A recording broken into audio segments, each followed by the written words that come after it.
Hey guys, welcome to the showroom. My name's Adam Dunn. I'm the VP of Design here at Four Hands. Enjoy market.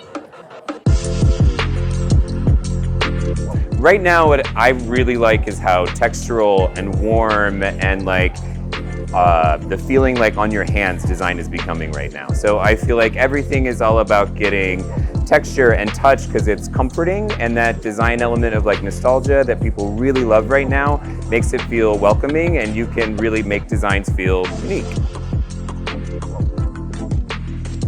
I think everybody is kind of, the big trends right now that I think they're going to happen in 23 is the return to home. I think people are really going to be valuing staying at home, having the philosophy of entertaining and gathering and sitting around a dining table and playing games. People really want connection again.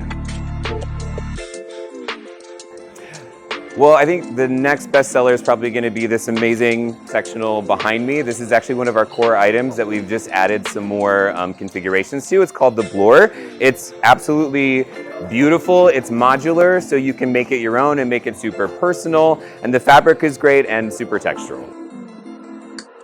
Thanks for coming, guys. I hope I see you next market.